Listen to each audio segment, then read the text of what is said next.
The first January 6th insurrection trial is going on right now. And yesterday, something really interesting happened. This 19-year-old named Jackson Reffitt testified against his own father.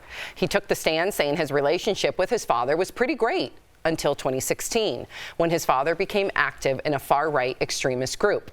Jackson turned his father, Guy, in to the FBI following the insurrection and provided recordings and text messages. Guy is on trial for transporting firearms from Texas to D.C. and bringing a firearm to the Capitol on January 6th. Wow. Tori, what do you think about this, and would you ever do this to one of your own family members, let alone your father? I don't know if I could do it.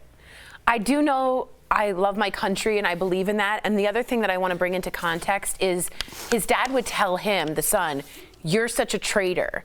And if they says, if you turn on me, you're a traitor, and traitors get shot. That's exactly what is. I just want to read that exact quote because I'm glad you brought that up. Yeah, the exact quote: "If you turn on me, you're a traitor, and traitors get shot." And he would keep a firearm on him almost at all times. So that's a real threat. That's not an empty threat, right?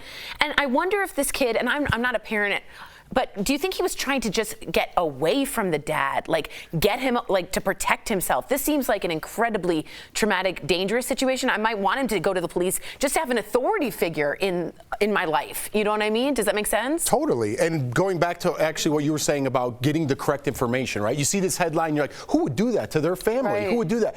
You have to dig a little bit. You have to peel back the onion. Weird.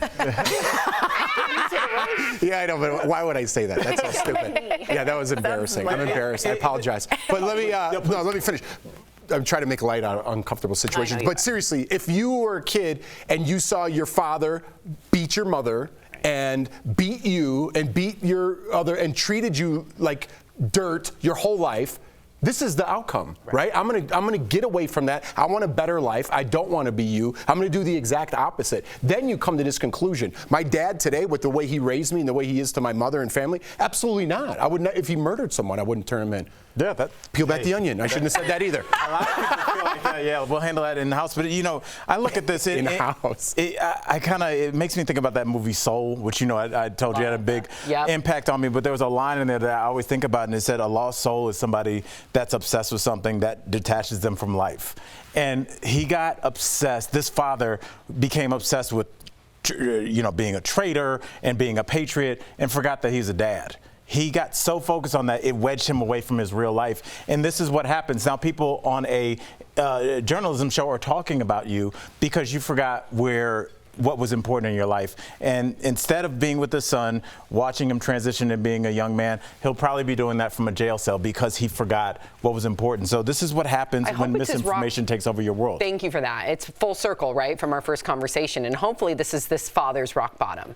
Hopefully by going to jail or whatever may happen out of this trial, it will turn a corner for him. I can only imagine that hard decision from that son. All of us are very loyal to our family. We can't imagine ever doing that to any one of our family members, let alone your father.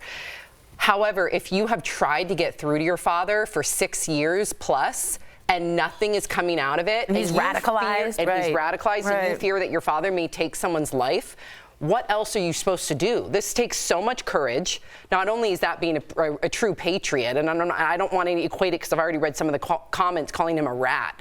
Again, nobody is really thinking back to your statement about peeling the onions, because peeling the onion, I hate that you even brought that up. I'm so embarrassed. I hate it. Awesome blossom. I hope on Monday I totally forget about this moment. But I think at the end of the day, we don't know how long this child has been trying to get through to his father. Amen. And I hope this will turn a corner for both of them. And I think I should say we don't know what happened, if there was any beatings or anything like that. I'm just saying examples. Yes. We don't know what happened in that house. And I listened to a podcast. His father's still very adamant from jail. So, oh, wow. Yeah, he's still into it.